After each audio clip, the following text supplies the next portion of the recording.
12:55, but we are very lucky because we're going to start out with our climate office, and the director, Jane, is here with us today, and she's going to give us a brief overview of what that office does, who can we go to, and hopefully tell us a bit about the staff.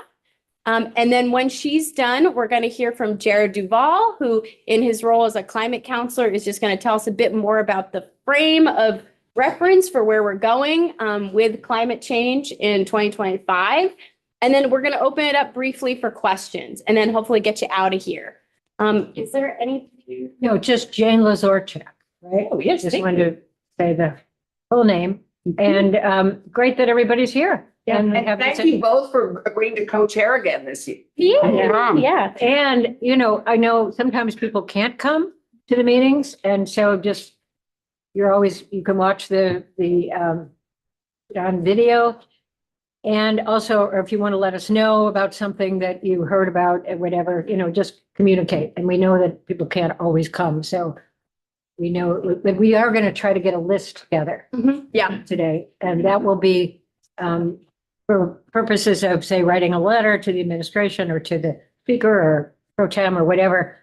And we'll have to, you know, have a situation where if you agree to be part of the climate caucus, we would run a letter by you before sending it out. But hopefully, you know, everybody, we could just say from the climate caucus and put names on. But for some reasons, we know that some people might need to bow out of a certain particular letter. Yeah. And that's okay because we understand different regional differences and challenges. Yeah. So thanks for taking your lunchtime to do this. I'd pass it off to you if you'd like to give us an intro. If folks haven't met you, take it away. Thanks so much, Senator White and Representative Burke. Jane Lazorchak, work at the Agency of Natural Resources. I've been there for almost 20 years and had the privilege of stepping in to the Secretary's office during the development of the initial climate action plan to support the Climate Council and the development of that plan, and then with an eye to hoping to support and develop the climate action work both within the Agency of Natural Resources and then externally to coordinate and amplify that good work happening in agencies and departments across government.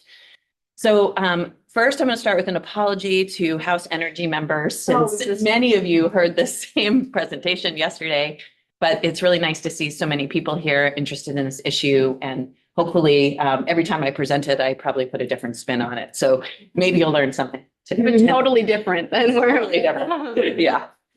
So the Climate Action Office sits in the Secretary's Office of the Agency of Natural Resources.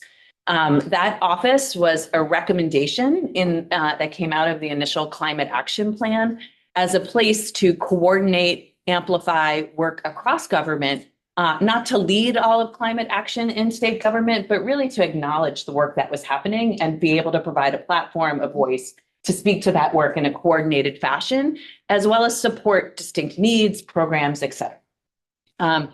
It was stood up in the fiscal year 23 budget from the governor and the legislature.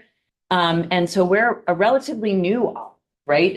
We're trying to figure out what that work means outside of sort of coordination, leading, what is our unique role that we can play. And we have distinct responsibilities around the Global Warming Solutions Act, which I'll get to today, and leave you with at the end. And it'll be a nice transition over to Jared to speak about the role of the Climate Council. But we also are focused on really thinking about how we lead, coordinate, and track climate action beyond just what the Climate Council is doing and our support for that work. It's really complementary to the recommendations that come out of the Climate Action Plan and in support of, but our charge is not to advance solely the climate action. I want to lead by saying that we, as we put forward the Climate Action Office, we thought a lot about where in government it should sit. As I've said, climate action is happening in every sector of government. We're thinking about it in how it affects human health, the mental health, physical health of Vermonters. We're thinking about it from our energy transition to transportation. And so while it made sense to put it in A&R because of our specific obligations under the Global Warming Solutions Act, we wanted to lead and start right out of the gate with standing up an interagency advisory board to really bring forward the expertise and make sure we were not sort of duplicating or stepping on the work happening in other spaces. So the agencies on the right, Public Service Department, Agency of Transportation, A&R, Vermont Emergency Management, Ag, Buildings and General Services, Agency of Human Services, Agency of Commerce and Community Development, Department of Labor, all have secretaries or commissioners or their delegates sit on an interagency advisory board that meets quarterly to handle and advance the objectives you see here on the slide. We came together really closely to coordinate and take advantage of grant opportunities through the Inflation Reduction Act.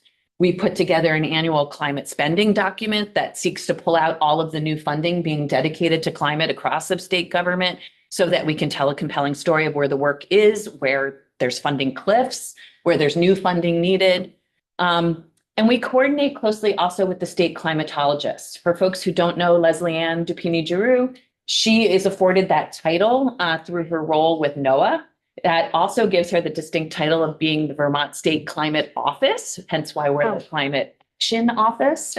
And we were working really closely on developing an MOU with her to think about her role in coordinating data and research on climate at universities and directly tying that with action. So where are implementers, people who are driving climate outcomes through budgets, needing to answer real questions about what the data needs are and the research to make sure it's tied to reality of what the drivers are in the state. So Leslie Ann sits with us on the Interagency Advisory Board. She also sits on the Climate Council, and she really provides a nice sort of link to like outside of state government and an overarching view of that.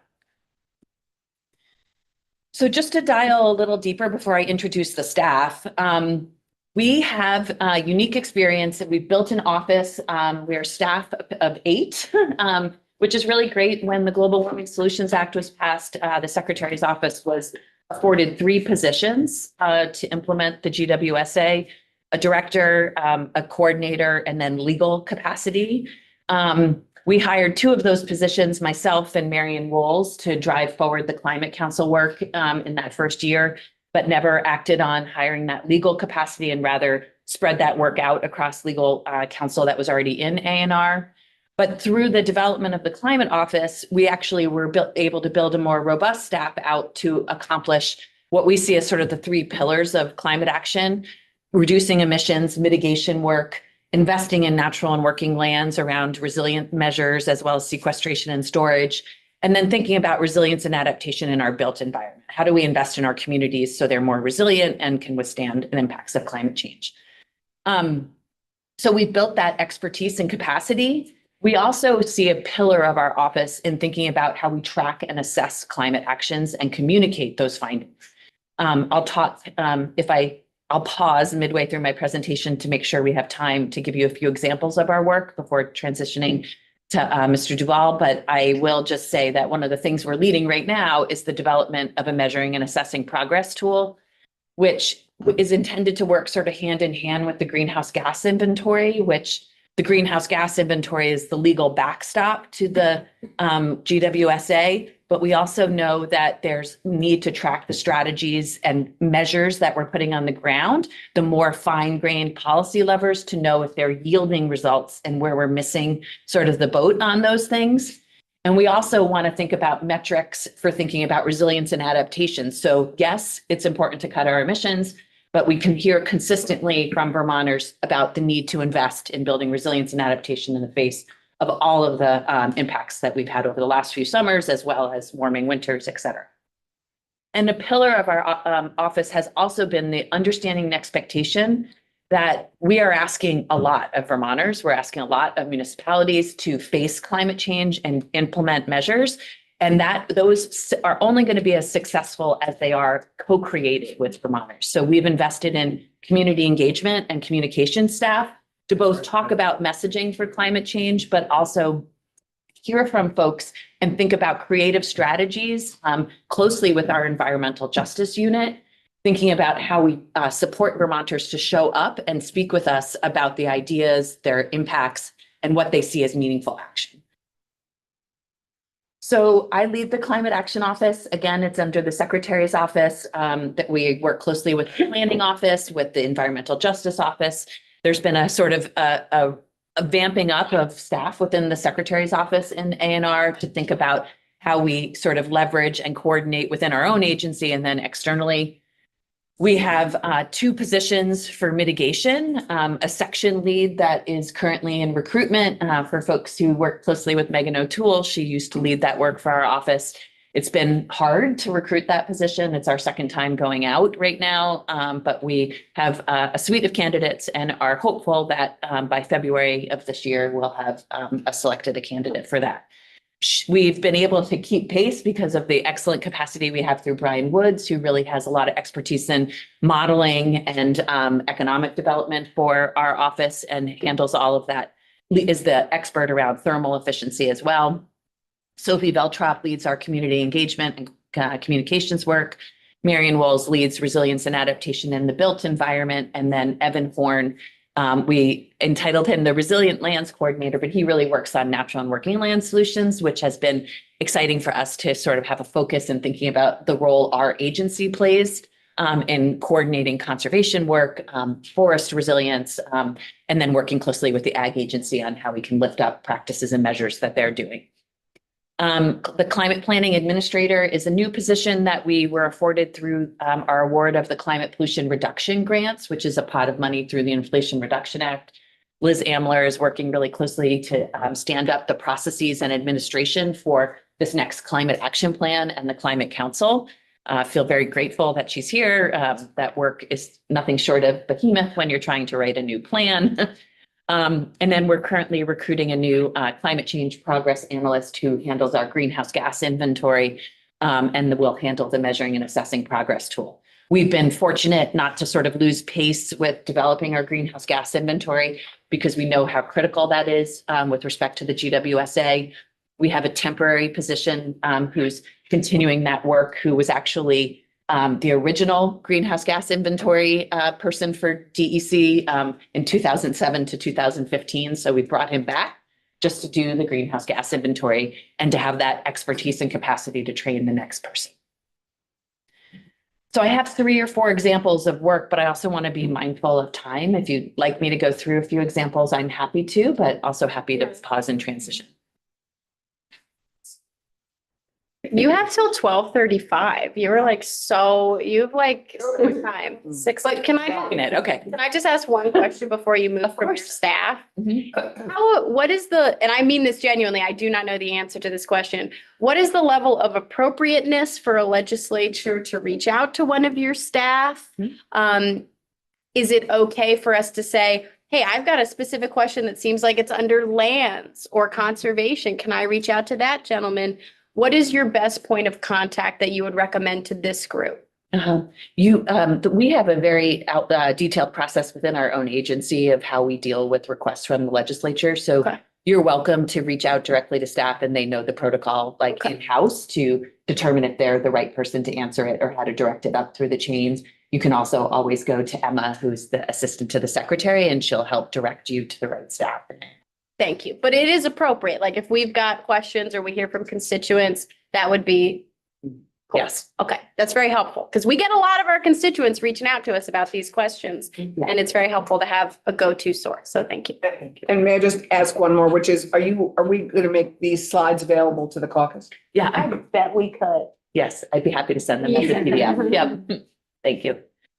So I'm going to walk through those sort of 3 legs of the stool and talk about the work that our office is currently doing. So around reducing emissions, mitigation work, I just want to lead with that our office over the last few years, as you all struggle and grapple with policy implications and decisions as a legislature or around rules, around what recommendations there go into the climate action plan, our office has really found that we should and will continue to be able to support asking for, requesting funding, finding grant funding to support technical analyses, which we really feel are foundational to good policy. We're currently advancing the development of the climate policy study, which was required through the T-bill last year. The T-bill required that VTrans and ANR work together and that we use some of our climate pollution reduction grant funds to analyze the impacts and benefits around joining a cap and invest program. That technical report is currently being vetted and has been handed off to the Treasurer's office. And the Treasurer's office is tasked with making a recommendation to the legislature by February 15th about how to proceed with that. So that's been policy work that we've been leading with VTrans and has been collaborated on with the Technical Advisory Committee that was also named into the T-bill, which includes Jared Duval and two other climate counselors, Joey Miller and Richard Cowart. So we've been coordinating closely with them on the assumptions and questions that go into that policy. We also develop routinely and update the business as usual model, which looks at where we are with our emissions and projects forward based on current policies, how many emissions reductions we expect from a point in time to another point in time, and then build scenarios around how we would close that gap in order to meet the emissions reductions as required by the Global Warming Solutions Act. We have done the business as usual model 3 times. We are currently updating it right now and expect to have a draft of the business as usual model by March to inform our technical assistance and outreach for the update to the climate action plan, and plan to present the assumptions and have that discuss and debate about the BAU with the Science and Data Subcommittee later in February before we move forward with developing it fully. The programmatic work has been smaller in our office, as I've alluded. Like, we have excellent agencies between VTrans and Public Service Department really leading on energy policy and transportation work. But there are distinct roles that our agency can fill. We advance any of the rulemaking that comes out of a climate action plan. As you all probably know, the GWSA gives the authority to the council to recommend rules to meet our emissions reductions, and ANR is the agency obligated to advancing those rules on a strict timeline. So any rules proposed in the second iteration of the climate action plan, as of this July 1st, we would have to promulgate by July 1st, 2026. The only rules that came out of the first climate action plan largely built on rules that our agency had already had a history of advancing. We were already part of Advanced Clean Cars 1 and Advanced Clean Cars 2, built upon that regulation to require clean vehicles in the light duty fleet to increasingly be delivered as EVs, phasing out new internal combustion vehicles by 2035. That doesn't mean you can't still buy an internal combustion engine vehicle based on used vehicles and moving around, but new vehicles after 2035 will be electric vehicles, clean vehicles.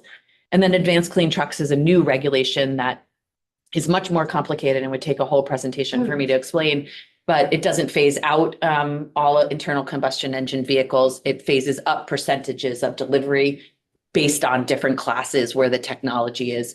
And the expectation is that over time, by driving that, more clean vehicles in those specific moderate and heavy duty classes will be delivered.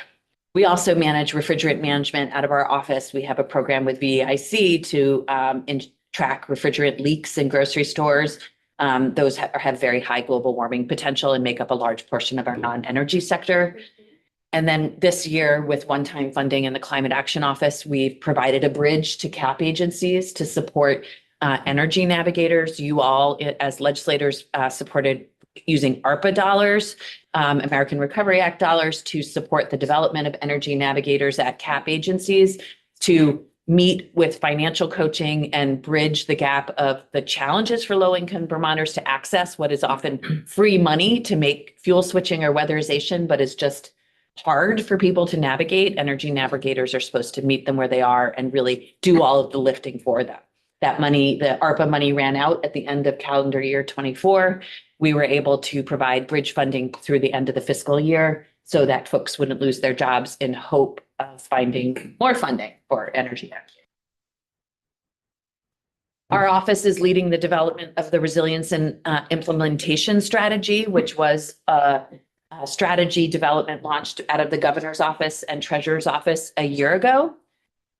This has been a heavy lift for our resilience and adaptation staff, first completing an opportunity assessment, which attempted to inventory every program, grant, plan, action within state government across all agencies that either have a primary purpose or a secondary purpose of addressing resilience and adaptation, so that we could say what government is doing and identify where those gaps are to prioritize, and then work very closely with the treasurer's office to align financing strategies as well as new funding recommendations. That will be done July 1st. You all also signaled to the resilience implementation strategy as the place where funding would someday go from the Climate Superfund Act. This is the plan where the money would come when it comes someday. There we go. And then finally and quickly, I spoke to this already, but we are produced the annual greenhouse gas inventory. The latest greenhouse gas inventory was for 2021. That data lags for us in the natural and working land sector largely. That stops us from being able to produce that aligned with calendar year. That doesn't, we have worked really hard over the last few years to use less data sets and more Vermont data. And so even though the annual greenhouse gas inventory won't be produced for 2024, which if you don't know is I know very well is the first statutory emissions reduction year. We won't know officially for 2 years if we've met that target, but we'll have a very good idea by March of this year because we'll know the 2 largest sectors, fossil fuel reporting for last year for the RCI, the home heating sector, and the transportation sector. So, Yeah. I'll find. Let me wrap up if you don't mind, and then I'll be all set. And then the measuring and assessing progress tool I spoke to earlier, and I think what's really valuable about this tool is the fact that we're thinking about not only emissions reductions, but how our office can track meaningfully resilience and adaptation, which is something that many states are struggling with what the right metrics are right now to move the needle on. Finally, community engagement. I'll just say again that this has been something that we've really are pioneering out of our office. We have both dedicated staff as well as a contract in our base funded budget in the climate office. We have additional capacity to support facilitation services as well as public meetings, focus groups, stipends, and have been really trying to build relationships with community-based organizations and cultural brokers to meet people where they are and be able to work through trusted partners to access clients and viewpoints that have traditionally not been at the table. And the final one, which is the handoff to Mr. Duval, is that we are also the administrative support, our office for the Climate Council. And that means that we support all of the meetings that they have. We work closely with a contractor to develop agendas. The steering committee, which Jared sits on, thinks about process and planning for the council meetings, as well as guidance for the subcommittees. Our office is there at all of those meetings and helping to support those conversations as well. We manage contractual support to ensure the work moves forward, both technical and, as I said, facilitation services. And right now that work is moving in earnest because the work has handed up from the subcommittees to the Climate Council to really think about what that next climate action plan is going to look like, what those recommendations are, and it's statutorily required by July 1st of this year. Thank you. Rep. Sibilia, you had a question and then we'll. Yeah, just going back to the emissions, yeah, that one. And I apologize, this was a question I had yesterday in committee, but there is the tiniest little inventory there for the fossil fuel industry, which, what is that measuring? I think You got good eyes. Yeah, please. It's confusing because what it really refers to is methane that Yes. would be released from fossil gas or natural gas utility infrastructure. So it's leaks from the pipeline system. It's not like, fossil fuel emissions from gas, diesel, even from the combustion of natural gas. It's a weird name, but it's fossil fuel industry, but it's just leaks from the gas pipeline system. Okay, Okay. I would have suggested had I gotten that answer yesterday. That is not, maybe not the best. name for that. Yes. We took it right from our inventory, but we'll note that. And then for folks who don't know, on the right side of this, these are our statutorily required emission reduction targets that I just mentioned. 26% below 2005 levels, which we were required to hit by January 1st of this year, and then 40% below 1990 levels by January 1st of 2030. I think, it's come into focus. We would talk about them for 2025 and 2030, but the hard date of the way the GWSA was written really reflects that the emissions reductions years are actually 24 and 29.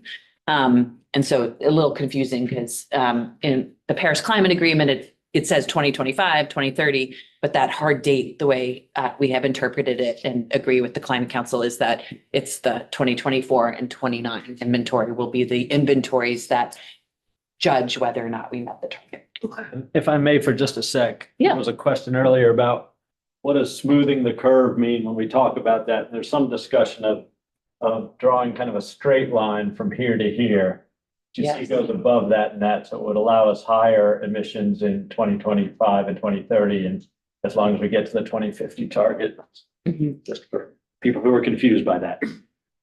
Point. Okay. Thank you so much. We really appreciate you coming and presenting to us. Like, Thank you, Jane, for all the work that you do. yeah, It's really very critical.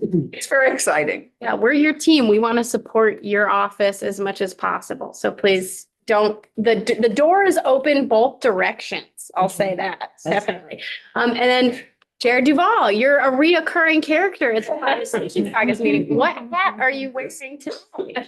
I was invited to join as a member of the Climate Council, so I will just add a little bit to what Jane said, and thanks for that great presentation, Jane. So to be clear, for those that I don't know, my name is Jared Duval. I was appointed to the Vermont Climate Council. There's 23 different seats. There's other councilors in the room. I see Peter Sterling back there, who is a member of the council as well. And Jane, although she's not an official member of the council, is invaluable in terms of all the support that she provides to the council, along with other Climate Action Office staff. But I was appointed to this seat to provide expertise in energy and data analysis. I think that's one of the really valuable parts of the way that the Global Warming Solutions Act is written, is that when it created the Climate Council, 23 members with different experience, expertise. So we have that diversity of perspective in terms of trying to craft a climate action plan that reflects and works for Vermont. So I was just going to do a really brief overview of the council and like where we're at, and then just open it up to questions. So I don't have a lot prepared. So there are 23 members. There are 5 subcommittees of the council. They have all been working to draft recommendations that have been lifted up to the Climate Council. We just met on Monday as a council and approved a report to the legislature that was sent via the Climate Action Office. So I know that I don't know every committee that was sent to, but clearly the committees of jurisdiction, I know it went to Senate Natural Resources and Energy and House Energy and Digital Infrastructure. But folks who are interested in that report who may not have received it, I know that that's available now, and the council has just approved it. But those 5 subcommittees of the council, we have the Cross-Sector Mitigation Subcommittee, which is a long, confusing name for reducing climate pollution. How do we actually reduce emissions? Rural Resilience and Adaptation Subcommittee, Agriculture and Ecosystem Subcommittee, Just Transition Subcommittee, and the Science and Data Subcommittee. So my role in the council, I'm just one of the 23. I have a hand in a few of those different committees. I chair the Science and Data Subcommittee, serve on the Cross-Sector Mitigation Subcommittee, and serve on the council's steering committee. And so just want to say that we generally only speak as a one counselor. I think I can fairly say on behalf of the council that we very much welcome the feedback on the report, requests for engagement. We do have a process. We work with the Climate Action Plan in terms of requests for testimony, depending on what the topic is. Is it something that's best addressed by the chair or co-chairs of cross-sector mitigation or resilience and adaptation or something, whatever it is. But we very much want to be available. You know, we're in this interesting in-between space right now where the first climate action plan was written and approved December 1st of 2021. Then the revised updated climate action plan is due July 1st of this year. And so we have just had surfaced the long number of total recommendations and a smaller number of priority recommendations to go into the updated climate action plan. And those are going to be, we're increasing the frequency and the length of our climate council meetings to be able to do that deliberation. And, you know, we look forward to sharing that work with you as it develops. I do think, you know, there's been some talk of the challenging timing of the draft plan coming out after the session has ended. But we'll do the best that we can to be in communication and deliberation with each other. I don't think there's. Is there anything, you know, as legislators who are hearing from constituents, obviously we're all here because we have constituents who are very active on this topic.